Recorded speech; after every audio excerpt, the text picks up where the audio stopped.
Hi there, my name's Adrian and I'm here with Paul Jukes, who is an engineer working on the SolReflections project.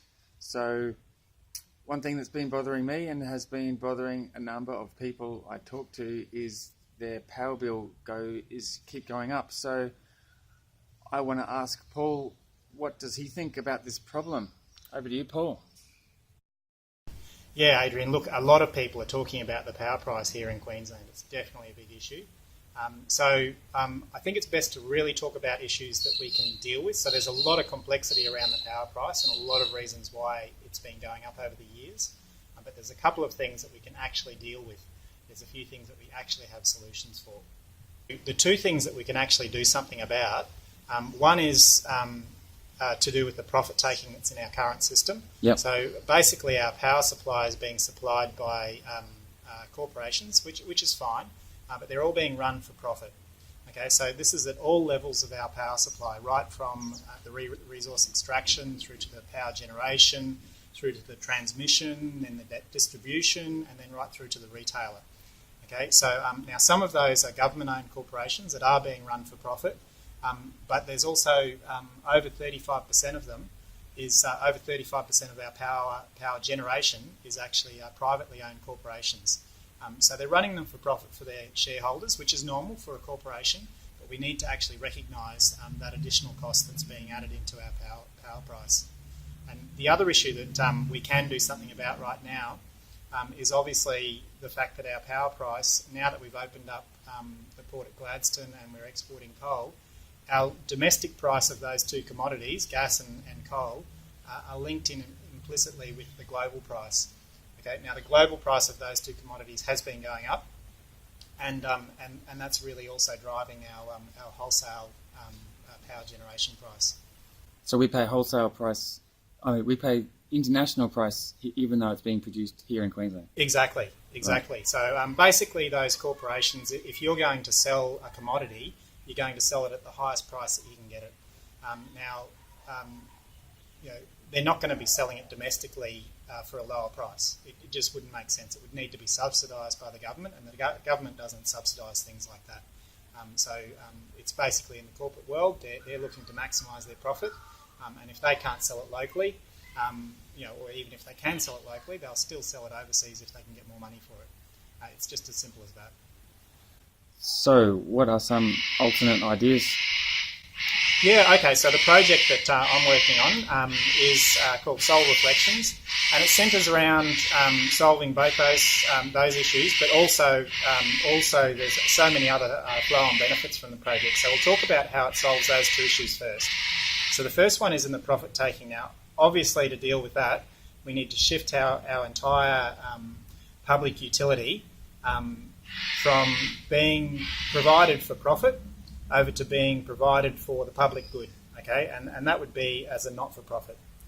Okay, so the model that we're looking at is having the customers, which are you and I, just everyday Australians who consume power, becoming the members of a not-for-profit cooperative that owns and operates a large-scale power utility and supplies that. Obviously we still need to enter into an agreement with the Queensland Government over the distribution, but given that we'll be generating the power locally, we'll actually be saving the Queensland Government potentially hundreds of millions of dollars in both transmission losses in getting the power up to North Queensland and also in the proposed upgrades to those transmission systems to get the power here as the population in North Queensland starts consuming more energy for air conditioners and the other things that we like to use. So the members will own a cooperative which produces the power and buys the power. Yeah, so basically that's the other end of it. So they're the retailers. They produce the power for themselves. Okay, and so the only corporation that's being run for profit, or the only corporation that's dealing in that whole chain of profit making that's currently in our system, is just in the distribution system, the local distribution. There'll be no need for the large scale, long distance transmission losses that are also currently in our system.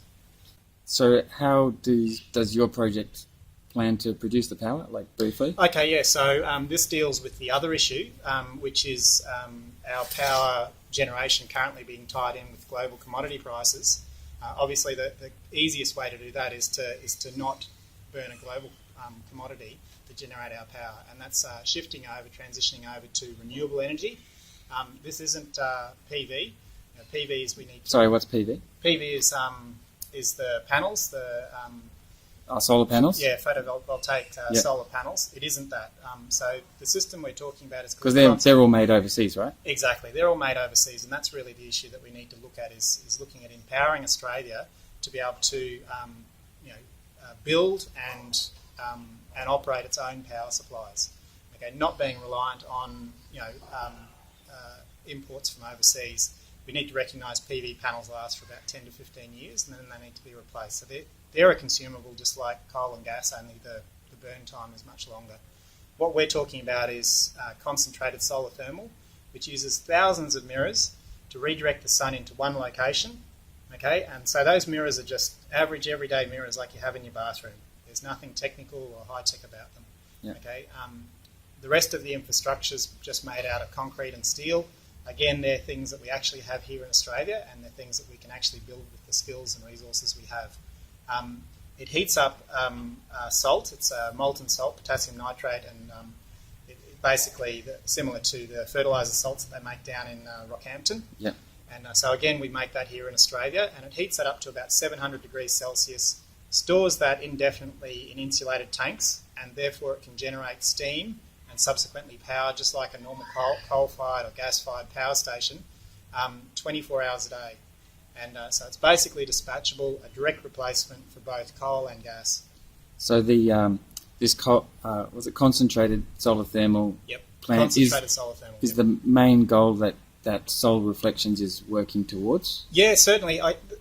It's really, I guess, the vehicle for the empowerment of the community, because after we take out all of the profit taking that's in there and we're not having to buy a resource to generate power, we suddenly find that there are actually going to be surpluses. Not only can, with the detailed modelling we've done to date, not only can the power plant, the cooperative, supply its members at or below the current price that people are paying for their power today, but on top of that, it's likely to be able to generate enough surplus to repay fully the construction debt within about 10 to 15 years.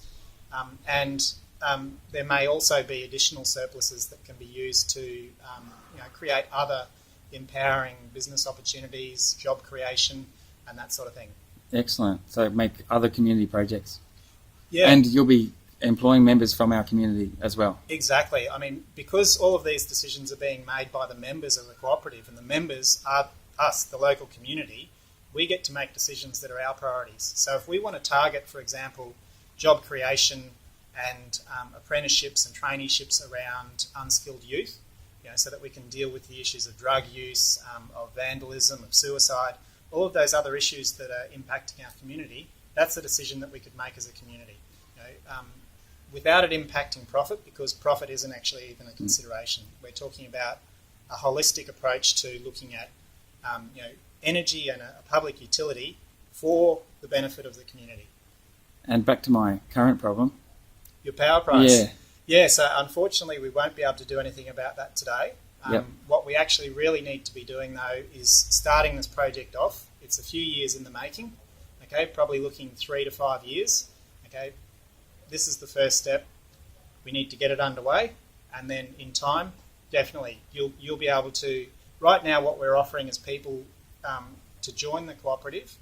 You can lock in the price that you're paying today so that in the future, if and when the power price continues to increase while the plant is being constructed, that reference price that you locked in will be the reference price that's used for the next 10 to 15 years of your power. So I'll just give you a copy of my current power bill and that's my price? Exactly. Right. Yep. So at the time that you join the cooperative, you give us a copy of that power bill at that time, and that's your reference price. Yep. The price you will pay once the cooperative's up and supplying power will never exceed that. It's likely we'll just work out what the factor is. The members of the cooperative will get together, balancing up the community needs, the surpluses and all that sort of stuff, and work out what factor below that might be. It could be 90%, it could be 80% of that price. Okay, it's pretty exciting. So how do I become a member? Okay, so basically jump on our website. Yep. Okay, express an interest there. There'll be links and so on. Yep. That's it. That's it at this stage. Okay. Thanks very much, Paul. Fantastic. We'll hear more from you soon, I'm pretty sure. Yep. Great. Fantastic. Thank you very much, Adam. Bye bye.